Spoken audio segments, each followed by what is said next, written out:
President Biden's infamous decision to pull the permit on the Keystone pipeline has left thousands of Americans, union members, jobless. And our very own Carley Shimkus went down to the pipeline and she spoke to the workers that are struggling now to survive, put food on the table. Yeah. She joins us with their stories. Hey, Carley. Yeah, that's right. Good morning, guys. You know, President Biden is telling the American people that canceling the pipeline will help the climate and create green energy jobs. But as you've heard on the Fox News channel, those laid-off workers tell a very different story. So in order to get the full picture, I went down to Fouke, Arkansas, a town comprised largely of pipeline workers, and they say this executive order will crush their community.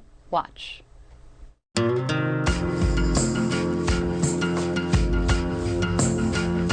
Basically, you're looking at an unemployment officer this morning. Everybody here is affected and out of work. A few weeks ago, you were in Nebraska, working on a pump station, and that executive order comes down with the signature on a piece of paper. You become one of the first people to lose their jobs. The future ain't looking so bright. I mean, it's hard to make plans when you've got an administration that's trying to crush your future. This was going to be your family home for you and your 3 boys? Yes, that's been the rest of my life right here. This land's been in my family's for years, and now I'm without a job. Now you don't have a job. Senseless, especially in this day and age. The best stimulus they could do for this country right now is keep people working. My husband, Macaulay Knight, and I, we were both going to be able to have the opportunity to go work on the Keystone. That was going to be my first job back as a helper after having our little boy. To have that future just completely taken away just by one signature. I don't want to draw unemployment. I want to work. There's a lot of people in this country hurting, and he just added to the list when he signed that piece of paper. Our youngest daughter is a junior in high school, and she's supposed to be going to college too, and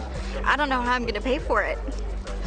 I have no idea. This is not first or second generation. This is third and fourth generation of pipeliners in this town. These guys depend on these jobs. These are good paying jobs. They're not going to lose jobs in these areas. They're going to create jobs. I'd certainly welcome you to present your data of all the thousands and thousands of people who won't be getting a green job. They could be the people who go to work to make the solar panels. So when you hear President Biden and other folks in the administration say these folks can get jobs working in renewable energy, what do you say? My husband has spent many, many hours practicing to become a welder. To be able to turn around and go into a different job trade completely, we would be starting over. In these small towns, the industries are not there, nor is he providing the jobs that he says he will.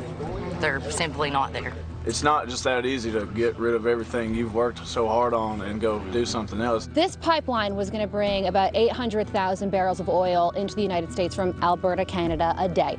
Now that the pipeline's not happening, what's going to happen to that oil? This pipeline wasn't going to be a new source. It's a different mode of transportation, a safer, a cleaner mode. We can't run this country off green energy alone. We're supposed to be a superpower, and we can't keep the lights on in this country. It's something that's going to take many years and generations to change over to it. And right now is not the time. It's completely political. Oil's coming in regardless, and the pipeline allows a safer way for it to come in. All he's doing is making a bunch of men that are willing to use their hands and work be dependent upon the government. If you could sit down and talk to President Biden, what would you say to him? I would really love for Biden to come out and look at the Keystone pipeline and see how green that it is, because he doesn't know. He's unaware. He has no idea. Show me the proof that this was canceled for environmental reasons, not political. That's what hurts us the most. There's little towns like this all the way from the Gulf Coast all the way to Canada.